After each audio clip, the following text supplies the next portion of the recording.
Look, I am going to tell you the absolute truth today, and most of you are going to hate me for it because it ruins the fairy tale you have been told since you were 5 years old. Everyone asks me for the secret to getting rich, and when I give them the real answer, they look at me like I just told them the earth is flat. They want a magic button or a secret crypto coin that goes to the moon overnight, but that is not how the big money is actually made. I am only 25, but I have spent more time with spreadsheets and dead billionaires' logic than most people spend breathing. 10 years ago, the gray-haired guys told you to buy a great company and hold it until you retire. I am telling you right now that advice is officially a financial death trap in 2026 if you do not understand the math behind it. I just ran across another $1 million article on the homepage of a major news site. It was titled "The Stark Reality of What a $1.5 million Retirement Looks Like in 2026." I mean, with a title like that, you know I am clicking because I love watching people fail at basic arithmetic before even reading the article I was looking at. That title thinking a stark reality, there is no way this is going to hold up because fear sells better than truth in a world full of noise. It falls right into that classic category of saying, hey, if you only have $1.5 million saved, it is probably not enough. The article says if you take a 4% withdrawal from a $1.5 million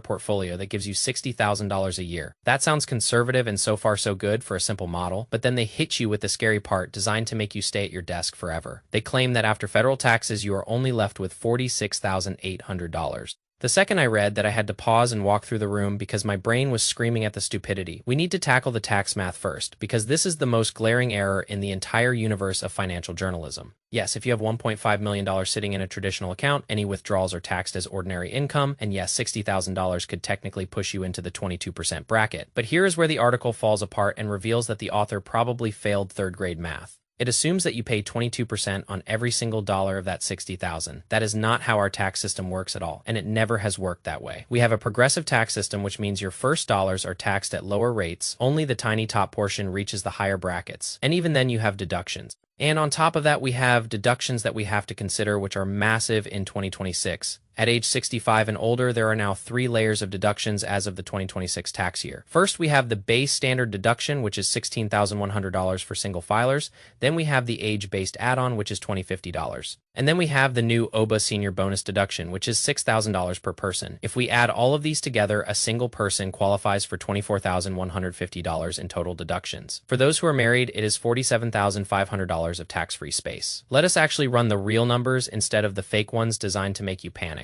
For a single filer age 65 or older with an income of $60,000, they would end up with a net income after taxes of about $56,000. The article said they would only have $46,800. That is a $9,200 difference right off the bat, which is enough for a very nice vacation or a lot of high-quality steak. This truly matters because there is a massive difference between what people are being told they will keep and what they actually keep. This is before we even talk about Social Security or actual tax planning strategies. Right out of the gate, this article is wobbly like a chair with 2 legs missing. If your taxes are going up, it usually means your income is also going up, which is a high-class problem to have. Let us add in Social Security and look at a single household. Assume this person has $2,000 a month in benefits, which is $24,000 a year. They have their retirement withdrawal of $60,000 from their fund. Now their total income is $84,000 pre-tax. Social Security is not taxed the same way as your side hustle or your day job. It is governed by provisional income, which determines how much of the benefit is actually subject to tax. Even with $84,000 of total income, the after-tax income would be closer to $77,000.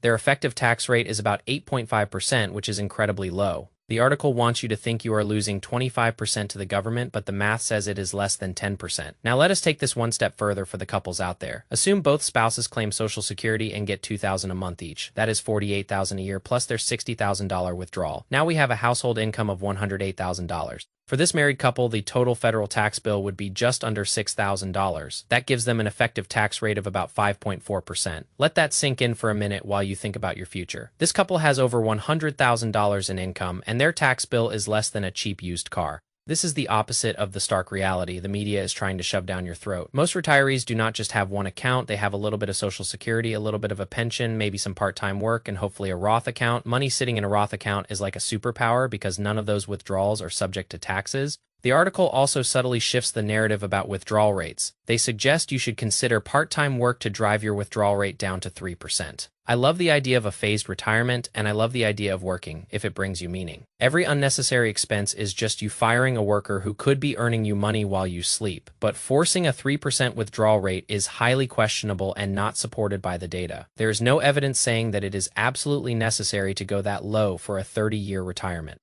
Forward-looking research from Morningstar suggests a safe withdrawal rate is closer to 3.7 to 3.9%, and if you use historical data, you are closer to 4.5 or 4.7%. If you bump your withdrawal up to 5% on a $1.5 million portfolio, you are taking $75,000 a year. That is a $15,000 difference in annual income. Life is not a straight line, and your spending will not stay perfectly flat for 30 years. Data shows that most people actually reduce their spending as they get older because they stop traveling as much. Let us add some real pressure and test if this $1.5 million portfolio actually works. Let us say you retire early at age 55 with that $1.5 million. You have no income until Social Security starts at age 62. The portfolio has to cover 100% of your life for 7 years. How much can this person safely spend? Using a flexible spending strategy, a $1.5 million portfolio could support a 5% withdrawal rate that gives an income of $75,000 a year. Once Social Security kicks in, the pressure on the portfolio drops significantly. The withdrawal rate would drop to the ballpark of 3.5%. Even in a stressful early retirement scenario, this portfolio can support a very comfortable life. The article is clumsy because it ignores the progressive tax system and it ignores Social Security. It ignores the fact that $1 million is still a massive amount of money. It frames $1.5 million as fragile and small because they want you to keep paying fees to money managers. They want you to stay in the rat race so they can collect their 1% fee. If you have $1.5 million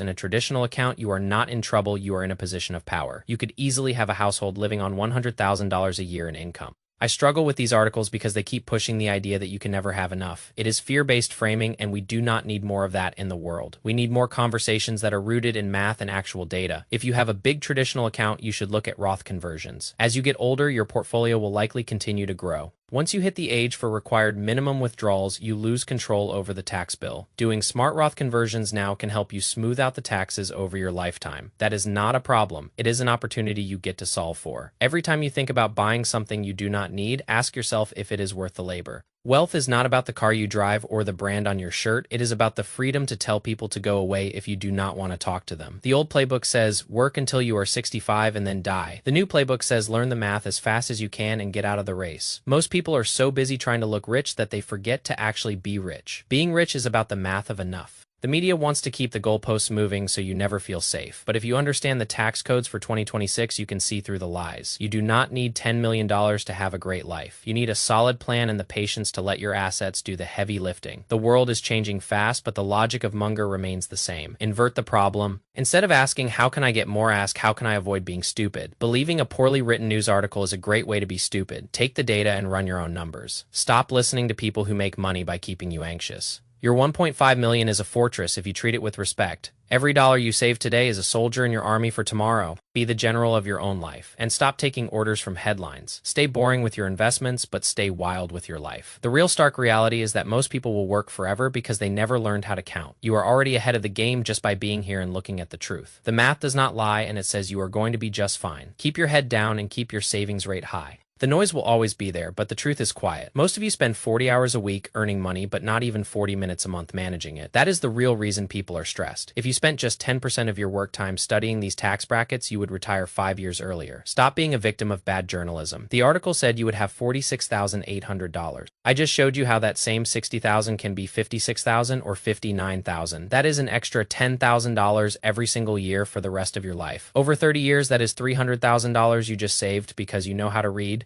The 4% rule is a guide, not a religion. If the market is down, you spend a little less. If the market is up, you spend a little more. It is called common sense, but Wall Street hates common sense because they cannot sell it to you. They want you to buy complex annuities and high-fee mutual funds. They want you to think $1.5 million is a tiny drop in the ocean. But for most of us, that is more money than our grandparents saw in their entire lives. The only person who cares more about your money than you do is someone trying to take it. Remember that every time you read a headline that makes your heart race, the goal of life is not to have the biggest pile of gold when you are buried. The goal is to have enough to never have to do anything you hate. And for many of you, that goal is much closer than you think. The article talks about a 30-year retirement that is 360 months of freedom. If you have $1.5 million, that is over $4,000 for every single one of those months. And that is before any growth and before any Social Security. If that is a stark reality, then I want to live in it every single day. The author of that article should be ashamed for spreading such misinformation. They are calculating taxes like it is the year 1920. We are in 2026, and the rules have changed in favor of the retirees.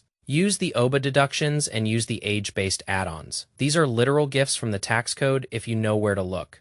Every time I see a young person like me worried about retirement, I tell them to stop, just buy the index and wait. The power of waiting is the most underrated skill in the world. Munger said the big money is not in the buying or the selling, but in the waiting. And the big freedom is not in the working, but in the planning. I am going to go back to my hotel room and keep hunting for the next big move. Success is boring and it is repetitive and it is mostly just waiting for the right moment to strike. When the moment comes, you better be ready to move because the market does not wait for anyone. The big money is already moving, and I am just here to show you the trail of breadcrumbs. If you want to be a part of the next big rotation, then stop listening to your parents and start listening to the math. It is all just numbers and psychology in the end. And if you master both, you master the world. I wish you all the best, and I hope you make more money than you know what to do with. Just remember to be kind and stay humble when the millions start hitting your account. The road to wealth is paved with patience and lined with people who gave up too soon. Don't be one of the people who gave up because you were bored of waiting for the snap. The snap is coming and it will be the most beautiful sound you have ever heard in your life. I am 25 years old and I am already tired of the lies. Let us make 2026 the year we all stop being afraid of headlines. Let us make it the year we all learn to love the boring process of getting rich slowly. Every day you do not sell is a day you win. Every dollar you do not waste is a dollar that works for you. And every article you do not believe is a victory for your brain. The stark reality is that you are more capable than you think. And your money is worth more than they want you to believe. Go out there and live your life. Stop checking the price every 5 minutes. It will be there when you need it if you just leave it alone. The hardest part of investing is doing nothing, so learn to be the best at doing nothing. It is the highest paying job in the world. I am going to leave it there before I start repeating myself. You have the data and you have the logic. Now, you just need the discipline to follow through. It is not easy, but it is very simple. Don't let them move the goalposts on you. You are the one playing the game. So you decide when you have won. And for most of you reading this, you have already won more than you realize. Just look at the numbers. The math never lies, people lie, and journalists lie, and fear lies. But 1.5 million divided by a 4% withdrawal is 60,000. And 60,000 minus the new deductions is a lot more than 46,800. That is the only reality you need to know. Everything else is just noise. Look, the market composition has changed so fundamentally that the old emotional panic dynamics no longer apply.